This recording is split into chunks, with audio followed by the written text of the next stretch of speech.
New data shows last month was the hottest September on record, prompting fresh calls for urgent climate action by scientists.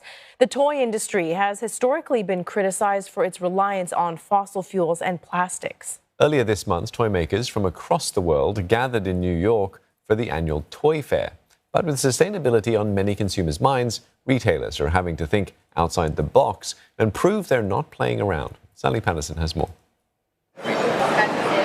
Could these climate-neutral, gender-neutral, multifunctional shapes be the future of the toy industry? The bright, stackable domes are designed to be used again and again as children grow, rather than chucked away to end up at the bottom of the ocean.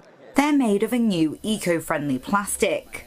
It's called expanded propylene, so the E in the EPP is the interesting part because we're expanding it with pure water steam. So there's no extra toxic things inside. It's pure polypropylene, and by expanding it, we save 96% of material per volume.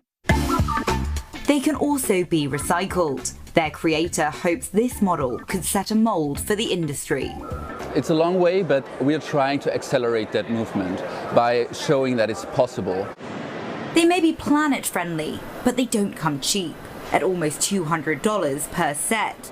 A study from researchers the Insights family, however, found many parents are willing to spend more on eco-friendly products, with 2/3 of those surveyed taking active steps to live more sustainably.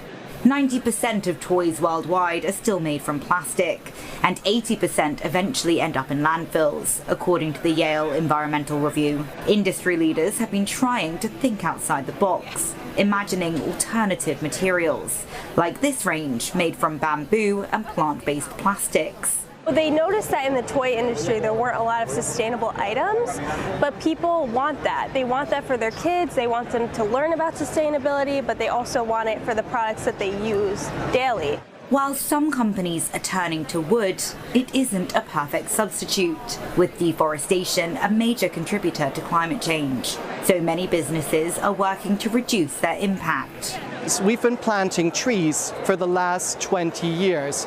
So Goki has been planting 450,000 trees in Germany to, I don't know if it's the right term, but reimburse what we take away to build the toys, we plant back.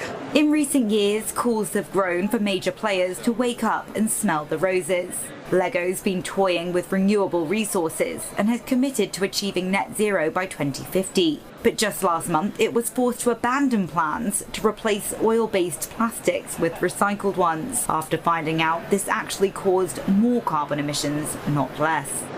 While plenty of brands are making innovative, ecological new products, greener toys aren't the norm just yet.